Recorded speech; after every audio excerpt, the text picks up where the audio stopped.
जय श्री राम महाराज जी। जय सिया राम, जय राधे श्याम। जी कैसे हैं आप? अद्भुत। जी मैं भी आपको देखकर और भी ज़्यादा अद्भुत हो गया हूँ, खुश हो गया हूँ काफ़ी ज़्यादा। आपके साथ हमारा दूसरा पॉडकास्ट है आज। जी जी सबसे पहला जो हुआ था वो आप ही के निवास स्थल पे हुआ था, आपके घर पे हुआ था। तो दोबारा से आपने हमें यहाँ बुलाया अयोध्या में, और इतना आपकी टीम ने, आपके जितने भी यहाँ आश्रम में लोग हैं सभी ने इतनी अच्छी तरह से हमारा स्वागत किया, और जो आपने अरेंजमेंट्स किए हमारे लिए उसके लिए बहुत बहुत धन्यवाद। अरे थैंक यू। आप अतिथि हैं। भारतीय संस्कृति में अतिथि भगवान का स्वरूप होता है, तो हम जो कर सके वो तो केवल हमारी आराधना थी। जी महाराज जी बहुत बहुत धन्यवाद।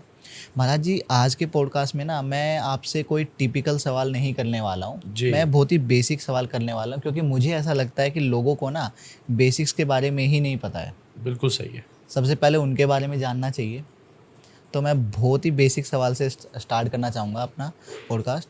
मैं सबसे पहले जानना चाहता हूँ कि सनातन धर्म क्या है और कैसे इसकी शुरुआत हुई। देखिए, सवाल तो बड़ा बेसिक है, उत्तर इसका बहुत विस्तृत है। जी फिर भी मैं ट्राई करूंगा संक्षिप्त में कहूँ। पहली बात तो सनातन शब्द से मतलब होता है कि जो फॉरएवर है, एटर्नल है, ऑलवेज एग्जिस्टिंग है, जी। सदा है। उसी का मतलब होता है सनातन धर्म। वैसे देखा जाए कोई भी धर्म भाषा, संस्कृति, उपासना, स्वभाव, इन कई सारी चीज़ों को धर्म कहा जाता है। जैसे सूरज का धर्म है तेज देना, जी। तो ये स्वभाव वाली बात हुई। फिर एक होता है उपासना कि हम प्रभु की वर्शिप करें, ये भी धर्म के विषय में आ जाता है। जी कहीं धर्म शब्द का अर्थ होता है ड्यूटीज। तो सनातन धर्म में ये सब कुछ है। ये पांचों छहों चीजें मिश्रित होती हैं सनातन धर्म में। मूल तूल में बात करूं तो हमारे यहाँ 5 चीजें ऐसी हैं जो हर भाषा, चाहे दक्षिण की हो चाहे उत्तर की, गढ़वाली, गुजराती, सब जगह मिलेंगी। जी पहली बात, हम लोग पुनर्जन्म पर विश्वास करते हैं। ये फंडामेंटल्स है। जी। बहुत सारे धर्म ऐसे हैं जो पुनर्जन्म पर विश्वास नहीं करते। हम उसमें इजी होंगे, मिलेंगे, पर ये एक चीज़ एथिकल डिफरेंस है कि हम बार बार अनेकों जन्मों पर विश्वास करते हैं। दूसरा, हम विश्वास करते हैं कर्म प्रारब्ध पर, कि जो करोगे आपको वो फेस भी करना पड़ेगा इसी लाइफ टाइम में, मैक्सिमम पॉसिबिलिटी या बहुत सारी लाइफ टाइमों में भी आपको उसको पे बैक करना पड़ेगा। जी equal and opposite reaction Newton का सूत्र है ना, जी। तो उसी हिसाब, वो तो लॉ हमारे यहाँ कब से लागू है। तीसरे नंबर की बात हमारे यहाँ है, जो कि चीज़ है हमारे एक प्रकार से आत्मा। जी सनातन धर्म केवल शरीर तक सीमित नहीं है, हम आत्मा के अस्तित्व पर भी विश्वास करते हैं, जो कि परमात्मा का अंश है। चौथे नंबर की बात है मोक्ष, कि ये जो लाइफ साइकिल है, ये सब चीज़ें हैं, चाहे आप पूजा करते हो या अच्छा कर्म करना चाहते हो, अल्टीमेटली एक चीज़ ह्यूमन लाइफ में ये है कि व्यक्ति इस चक्र से मुक्त हो सके। जी। और पांचवी चीज़ है ईश्वर, जिसको भगवान भी माना जाता है, ब्रह्म माना जाता है, ईश्वर माना जाता है। अनेक रूप है, जैसे चंद्रमा एक है पर 16 दिन अलग दिखता है, ये तो है। उसी प्रकार से ईश्वर भिन्न भिन्न रूप से प्रकट हुआ है। ये 5 चीज़ें सनातन धर्म का फंडामेंटल है। अब तुम गुजराती, गढ़वाली, दक्षिण, तमिली, तेलुगु, हिंदी, ब्रज, अवधी जो बोलो, उसकी प्रस्तुतियाँ अलग अलग हो सकती हैं, पर ये 5 चीज़ें स्टेगनेंट रहेंगी ऑलवेज। सब जगह किसी भी पूजा पाठ, कर्म, ज्ञान, भक्ति, योग, सब जगह मूल में रहेंगी ही रहेंगी। ये सनातन धर्म का मूल एथिक्स है। ये तो रही इसकी एक बहुत शास्त्रीय व्याख्या। वैसे कहा जाए तो सनातन धर्म है जहाँ ये कहा जाता है एकम सद्विप्रा बहुधा वदन्ति, जहाँ एक को बहुत प्रकार से कहा गया। यत्र नार्यस्तु पूज्यन्ते रमन्ते तत्र देवता, जहाँ नारी की पूजा होती है उस दरवाजे पर देवता भी भिक्षा मांगते हैं। सनातन धर्म उसे कहा जाता है जो कहता है वसुधैव कुटुम्बकम, पूरा ब्रह्मांड मेरा परिवार है। जी सनातन धर्म उसको कहा जाता है जहाँ अतिथि देवो भव, अतिथि को देवता। सनातन धर्म उसे कहा जाता है जहाँ सबसे पहला देव माता और पिता, गुरु को माना गया। मातृ देवो भव, पितृ देवो भव, आचार्य देवो भव, भगवान का फिर बाद में क्रम आता है। ये सनातन धर्म है जहाँ ये चीज़ें हमारी लाइफ में आए। चाहे तिलक करे न करे, तिलक करे तो बहुत ऊंची बात है, पर ये इसका मूल एथिक्स है। जी। इसके बाद ना मैं, आपने काफ़ी सुंदर उत्तर दिया और मेरे हिसाब से सबको समझ में भी आ गया होगा। मैं आपसे थोड़ा जानना चाहूँगा, अभी आपने बात की थी कि देवताओं के बारे में, अगर हम बात करें हिंदू धर्म की तो 33 कोटि देवी देवताएं बताते हैं। उसमें से मैं थोड़ा सा जानना चाहूँगा आपसे कि सबसे सर्वश्रेष्ठ कौन है आपके हिसाब से? सबसे सर्वश्रेष्ठ, सब देवता सर्वश्रेष्ठ होते हैं। हम उनकी तुलना करने की हमें विचार नहीं।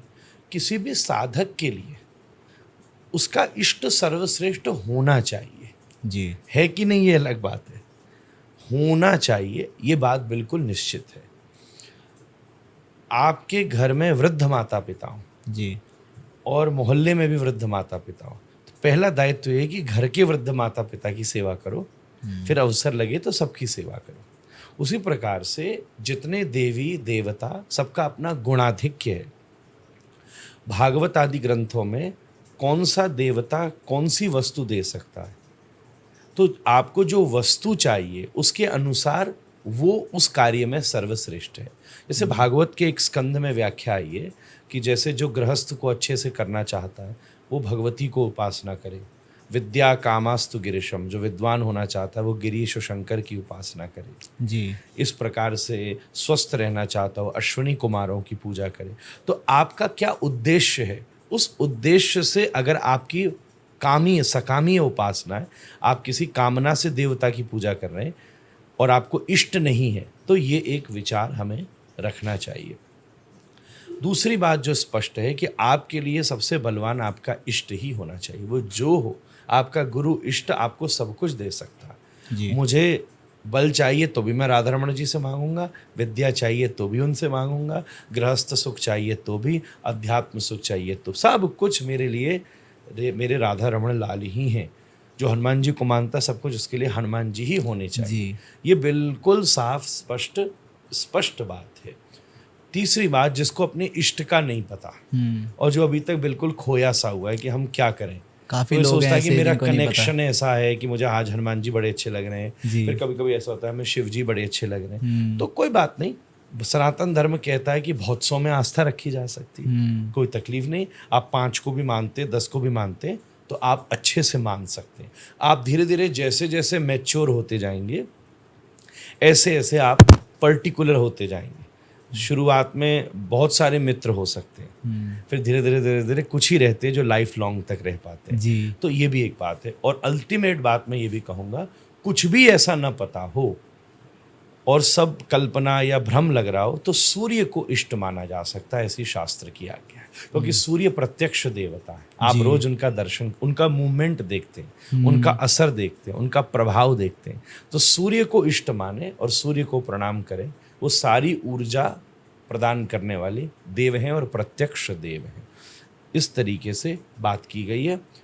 पूजा प्रार्थना इष्ट सबकी हो सकती है, मंदिर 5 देवताओं का ही बनता है, ऐसी भी शास्त्र की आज्ञा। गणपति जी। भगवती जी। शिव विष्णु और सूर्य, इनके जितने अवतार हैं, जैसे जितनी 9 देवियां हैं, जितने विनायक हैं, जैसे भगवान विष्णु के 24 अवतार हैं, जी। इनके मंदिर बनाने की शास्त्र आज्ञा है। ये इसका पूरा रूपरेखा है। जी। आपके हिसाब से भगवान सब जानते हैं? जी।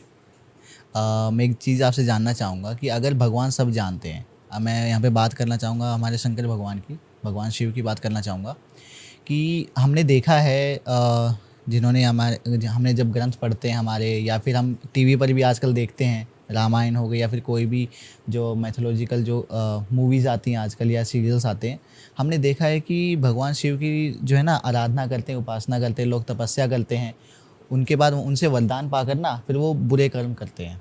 रावण है और भी ढेर सारे राक्षस ऐसे हुए हैं जो किसी भगवान की एक बार तपस्या करेंगे फिर उसके बाद में उसी शक्ति का गलत इस्तेमाल करेंगे। तो मैं ये जानना चाहता हूँ कि अगर भगवान को सब पता है तो फिर भी वो उनको वरदान क्यों दे रहे हैं जब उनको पता है उनका वो गलत इस्तेमाल करेंगे? देखो, एक चीज़ ऐसी है, यही भगवान की कृपा है कि वो व्यक्ति को स्वतंत्रता दे रहे हैं। पता होते हुए भी फिर तो सारे कर्म का विधान फेल हो गया। जी। फिर तो गुड कर्म, बैड कर्म, अच्छा कर्म, बुरा, फिर तो आपको कोई चीज़ की कामना नहीं करनी चाहिए। फिर तो कामना वाली विषय खत्म हो गया, डिज़ायर ही नहीं होनी चाहिए। फिर तो सभी भगवान को पता ही है, तो सब वो अपने हिसाब से कर रहे हैं। तो भगवान ने एक सिस्टम बनाया है। जी। पता है, पता होने के बाद भगवान ने 2 रास्ते दिए कि ये अच्छा रास्ता है, ये बुरा रास्ता है। ऐसा समझो कि एक कॉन्स्टिट्यूशन बना और कॉन्स्टिट्यूशन के हिसाब से आपको लॉफुल, लीगल और इलीगल दोनों रास्ते आपको दिए गए। अब स्वतंत्रता आपको छोड़ी गई कि आप लीगल रास्ते पर चलना चाहते हो कि इलीगल। लीगल चलोगे तो आपको उसका सुख मिलेगा, जी इलीगल चलोगे तो आपको उसकी सज़ा मिलेगी। इसी प्रकार का संबंध दायरा भगवान के ही निर्देशन पर उनको सब पता है, पर सब पता होते हुए भी उन्होंने जीव को ये स्वतंत्रता दे रखी है कि तू निर्णय कर, और निर्णय करने के बाद फिर सन्मार्ग के ऊपर चल। जो व्यक्ति ने जो कर्म किया उसका फल देना उसे मिलेगा, ये भगवान ने निश्चित किया हुआ है। तो जब रावण जैसों ने तपस्या की तो तपस्या भी तो उन्होंने कर्म किया, तो तपस्या का फल उन्हें यह मिला कि उनको बल मिल गया। अब उसके बाद अब क्या कर्म कर, अब अगर उस बल से अच्छा कर्म कर रहे होते तो अच्छे ही कर्म का फल मिल रहा होता। ऐसे भी तो लोग हैं, इन्होंने तपस्या करके सच में अच्छे अच्छे कर्म किए, और फिर अगर तपस्या करके बुरे कर्म किए तो आज तक हम रावण को जला ही रहे, वो उसका परिणाम आज तक भुगत ही रहे।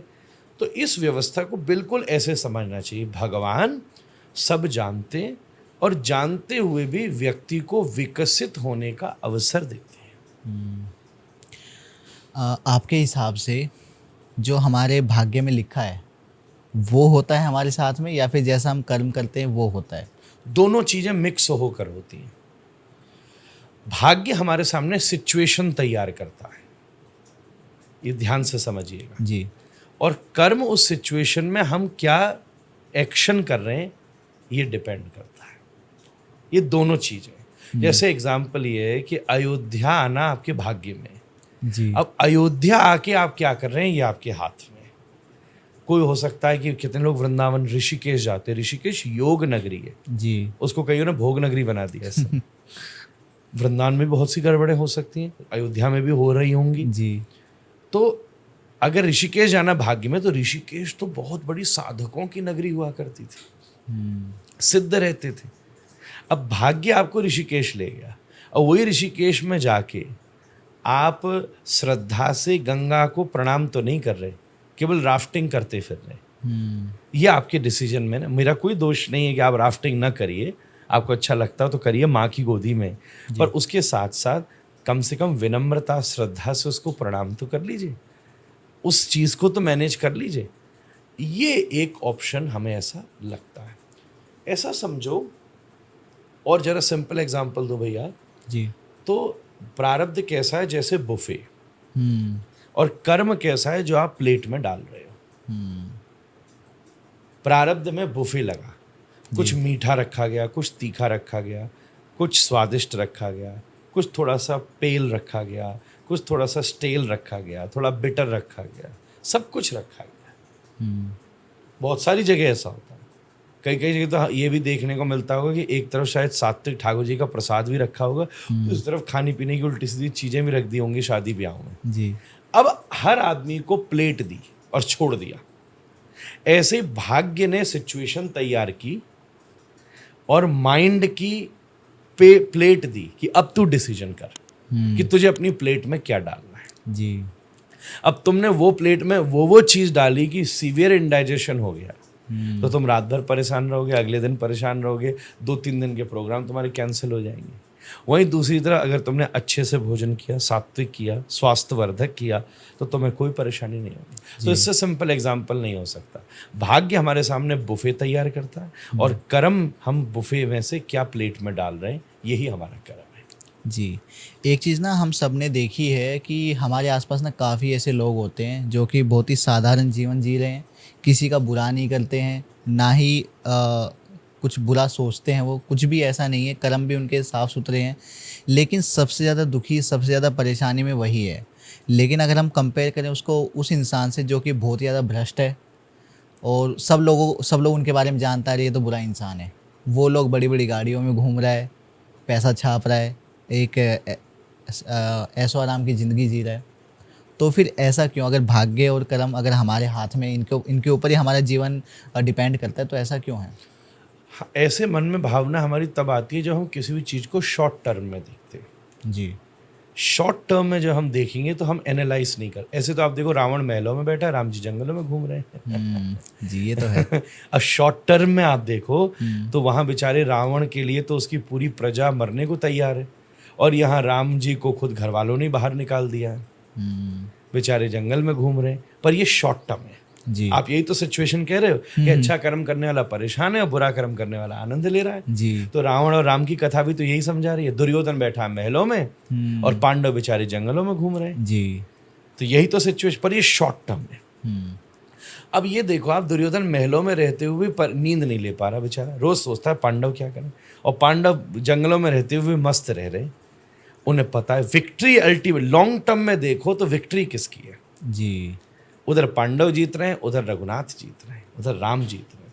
तो सिचुएशन को जब हम शॉर्ट टर्म में देखेंगे तो ऐसे विचार आएंगे। जब हम लॉन्ग टर्म में देखेंगे तो आप जो कर रहे हो ध्यान रखना भैया, सावधान भुगतना ही पड़ेगा। कुछ भी करिए, कुछ भी करिए, बिल्कुल सीधी सी बात है। मेरे ख्याल से ऐसे समझने में ज़्यादा आसानी होगी जी कि आप एक बहुत लंबा पाइप लीजिए, पाइप में एक तरफ सीधे डालना शुरू कीजिए तो जी। दूसरी तरफ से निकलना शुरू हो जाएंगे। जी जैसे जैसे डालते जाएंगे ऐसे ऐसे निकलना शुरू हो जाएंगे, जैसे जैसे डालते जाएंगे ऐसे ऐसे निकलना शुरू हो जाएंगे। ऐसा होता है। तो अभी क्या है, मैं अपनी बिटिया को ले गया था एक जगह पुरी में बीच में, तो वो खेल रही थी। तो जब मैंने ये ऑब्जर्व किया, खेलते खेलते जो बच्चों के खेलने के टॉयज होते हैं वो लेके वो बीच पर बैठी थी। तो कुछ सीपियाँ वहाँ पड़ी थी, बालू पड़ी थी, कंकड़ पड़े थे। तो वो उस पाइप में खेलने वाले पाइप में भर दिया उसने। अब इस तरफ से वो मट्टी डाली तो इस तरफ से सीपी गिरे। जी तो वो तो खेलती रही, पर जब मैंने ये देखा तो बड़ा मुझे मजा आया। मैंने कहा यार यही तो होता है लोगों के साथ। जो भरा हुआ है उसी को बोलते हैं हम संचित कर्म। वो पाइप जो है ना, उतना गैप आदमी को मिल रहा है। मतलब जो उसने कर्म किया है उसको जो मैच्योर होने में टाइम लगेगा वो पाइप है बीच का। आप तुम जैसे जैसे डालते जा रहे हो वो जो टाइम पीरियड है उस बीच में जो भरा हुआ है वो निकल रहा है। तो हो सकता है उसके उस समय के अच्छे कर्म ऐसे हैं जो गलत करते हुए अभी उसकी सीपियां गिर रही हैं दूसरी तरफ से, मोतियां गिर रहे हैं, पर भर तो वो मिट्टी रहा है। चिंता मत करे, थोड़ी देर में जैसे सीपी खत्म होंगे फिर मिट्टी निकलना शुरू हो जाएगी।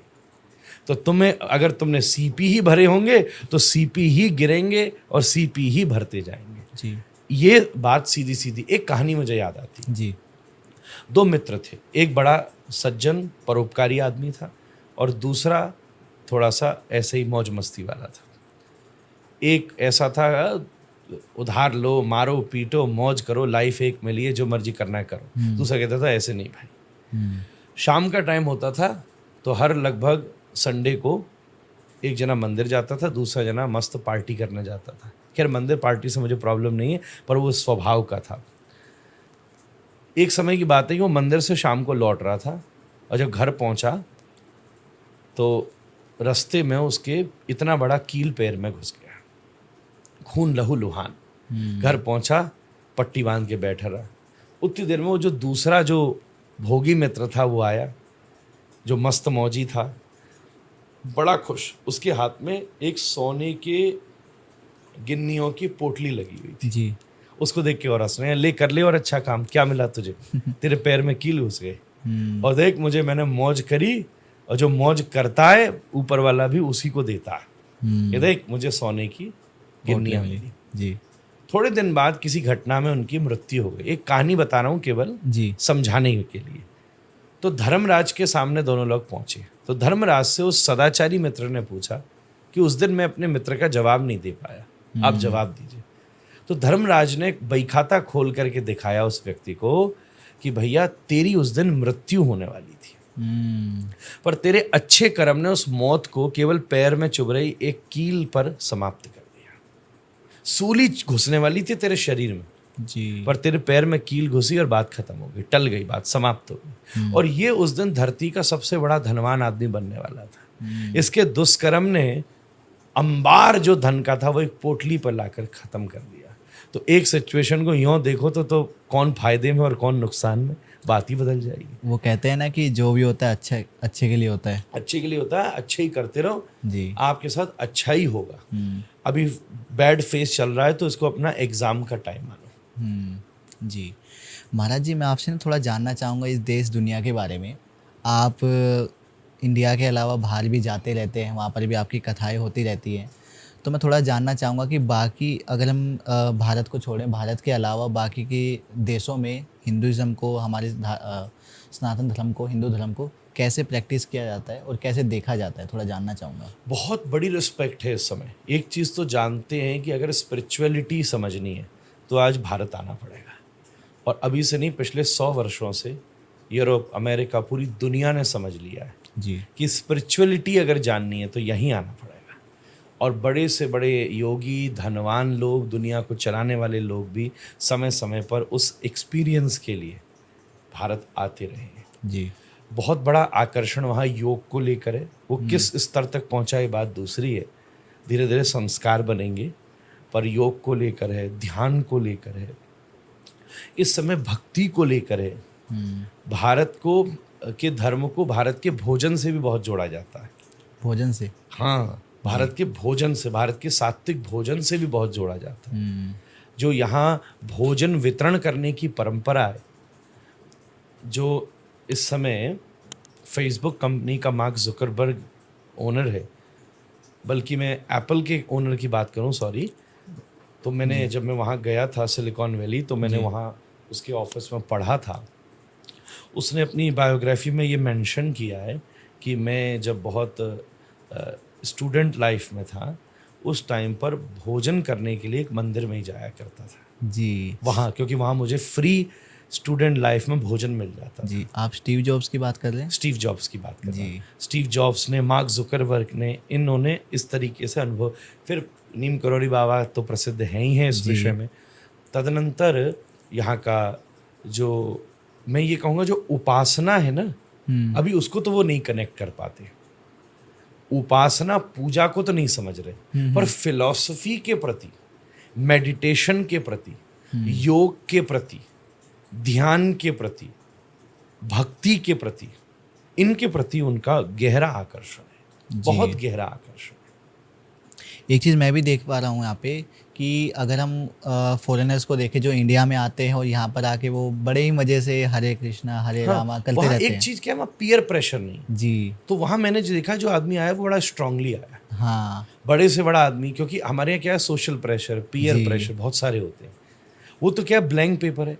ऐसे देखो तो रिश्तेदारों में फंसा नहीं, शादी ब्याह क्या वहाँ कोई स्टेबिलिटी है नहीं, बच्चों को तो वहाँ वैसे ही कहीं पढ़ा किया, दूसरी जगह बचपन से ही डाल दिया, तो ये मोह है नहीं।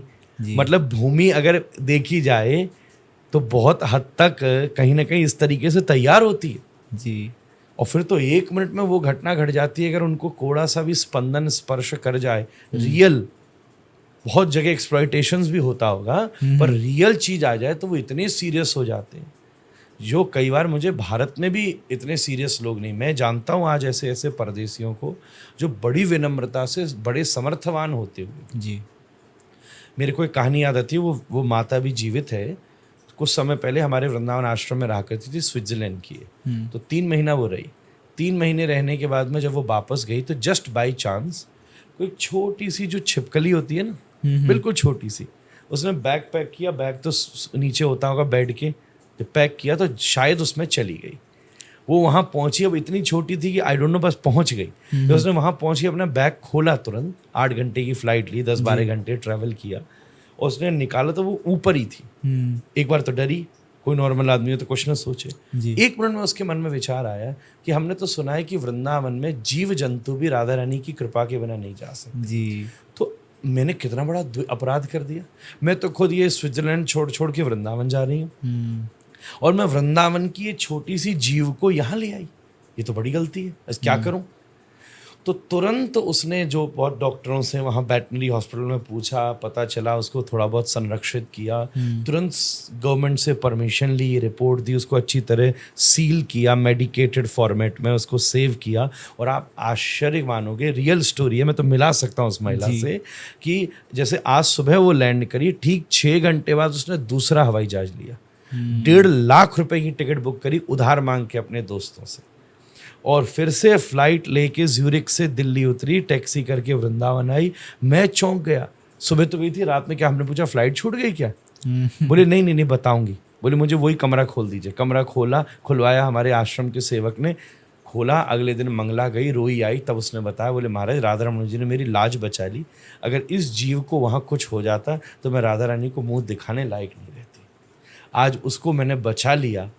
नॉर्मल आदमी सोचेगा ये क्या पागलपंती है, वैसे भी प्रेमियों को पागल ही समझा जाता है। आप नहीं समझ सकते इन बातों को, पर जो इन बातों को समझता उसने अपनी कितनी बड़ी आत्मसंतुष्टि पाली एक छोटी सी सेवा करके। ऐसे बहुत भारतीय भी बड़े ऊंचे ऊंचे भक्त हैं, पर एक चीज मैंने देखी कि वहाँ कोई जो आया वो बड़ी गंभीरता से आया, और भारतीय धर्म ही, हिंदू सनातन धर्म ही विश्व का भविष्य है, इस बात के लिए मैं बिल्कुल निश्चित हूँ।